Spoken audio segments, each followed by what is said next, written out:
Welcome to AnthropoZine, the zine that allows you to become a time traveller.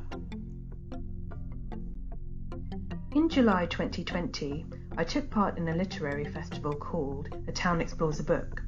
The festival book that year was H.G. Wells' The Time Machine. A science fiction novella published in 1895, it sees a Victorian scientist propelled into the future year 802-701 AD, made possible by his own time machine creation. Responding to this, I created a multimedia outdoor art installation called Strange Fossils in the Year 802-701. I wanted to imagine what kind of fossils a time traveller would find if he dug the soil in the distant future. Would plastic still exist? What sort of creatures would have evolved? To accompany my outdoor art installations, I designed a zine as a way to illustrate my fossil sculptures as living species. I collaborated with a writer and storyteller who created names and fantastical worlds and stories for them. Here is a time traveller's supplementary diary of his account of his discoveries.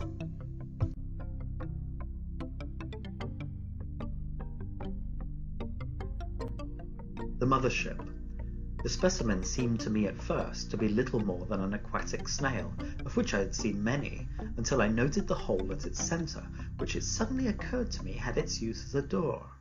Indeed, this animal was no mere escargot, but a kind of vessel for smaller creatures who would swim in and out of her as their needs dictated, emerging to hunt for food and retreating inside to sleep or to evade the teeth of a foe. What the Mothership gained from this, I confess I do not know, but I imagine she perhaps suffered from loneliness and craved the company of other sea dwellers.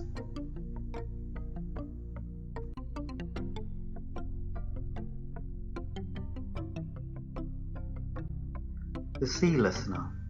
This haloed, turtle-like animal had, protruding from its rear, the most curious tail, which puzzled me greatly till I realized its purpose. The listener would hover above the bottom of the sea and set its wiry tail down onto the seabed. With this in place, she could hear vibrations from all around the watery terrain, and most importantly to the listener, the call of its mate, who often would be hundreds of miles distant.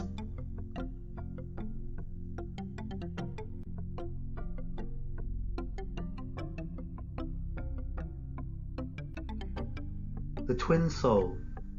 A creature of intricate balance, the twin soul was not one creature but two woven into one. The male and female soul, upon mating, joined bodies in an eternal embrace, and having only one eye each, steered themselves around the ocean by way of a delicate negotiation between them.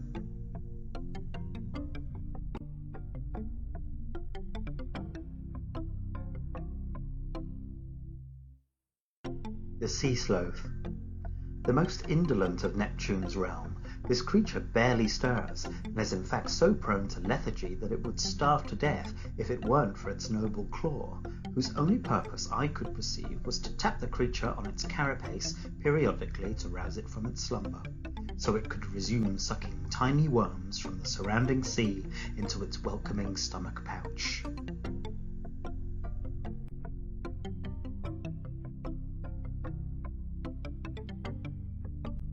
Unknown specimen. The time traveller found himself perplexed at the sight of this, the most curious creature he had come across during his excavations. So we leave this up to you, dear reader, to ponder the form that this specimen might have taken as a living creature.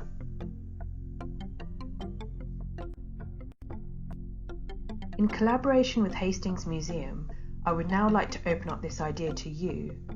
Help us by contributing your ideas and creations for the next issue of AnthropoZine. What would your future fossil look like? Create your own strange fossil inspired from the contents of your recycling bin or collection of things. You may have plastic bottles, light bulbs, cables, toothbrushes, seashells, or some old headphones perhaps. We will refer to the items you collect as fossil pieces. For materials, you will need paper, pencil, marker pen, coloured pencils or paint, scissors, glue, picture references, and a big imagination. 1. Observe the shapes and forms of your fossil pieces.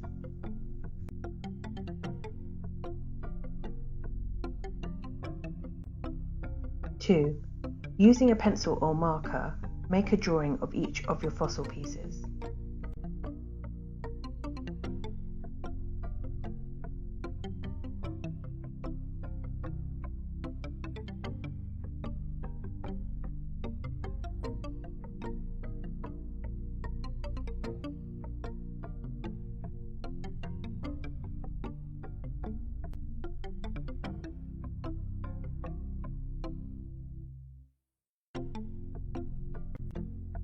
3. Using scissors, cut out each piece.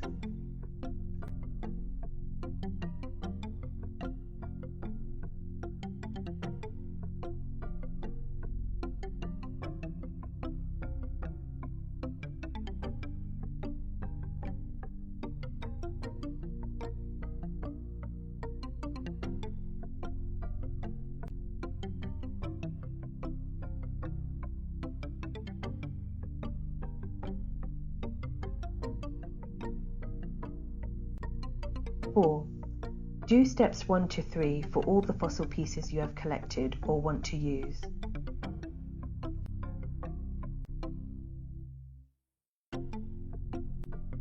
5. Think about how animals and creatures might interact with the plastic and waste items you have collected. Use picture references from the animal world to help you. For example, here are some sea creatures.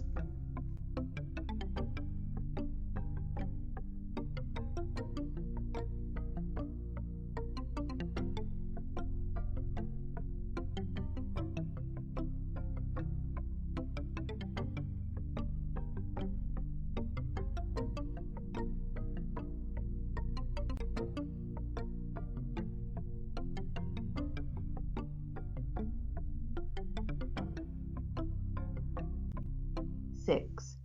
Play around with your cutout pieces. How might they fit together?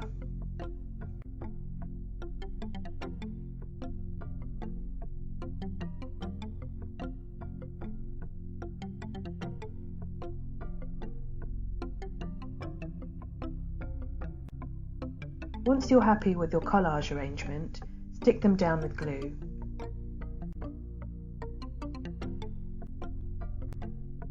7.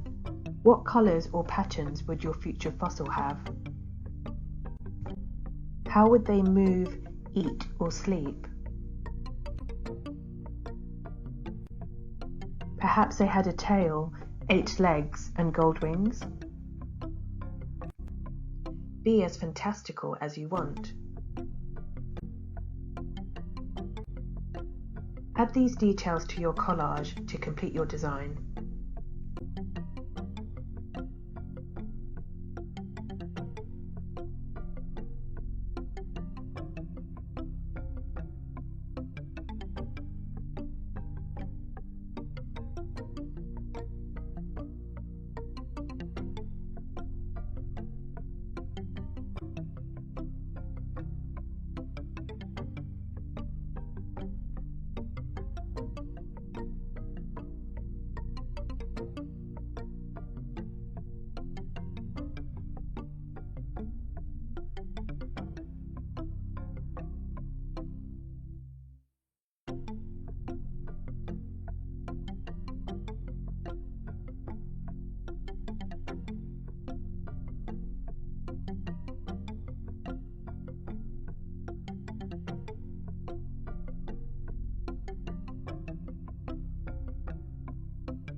8.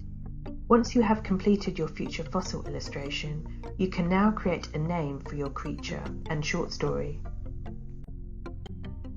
Team up with a relative or friend who enjoys writing, or you can just do this yourself. The Water Crooner. At first, I thought this creature had a strange blue mouth for swallowing prey, but I realised it was not for biting or rending, but for singing. Its mouth lid is an exquisite instrument for bending the tone of notes to a killer pitch. I use the word killer not metaphorically, but literally, for the monster would position its odd-looking, azure-tinged tail in front of its mouth and use it as a murderous microphone. The dreadful noise amplified to a volume capable of stunning unwitting fish swimming by, to then be swallowed up into its tentacled underbelly. Please send me photographs of your creations and stories so that I can then put them together to create an online AnthropoZine issue 2 for Hastings Digital Museum. Email strangefossils@gmail.com by the 3rd of January 2022. Thank you so much for participating. I can't wait to see your creations.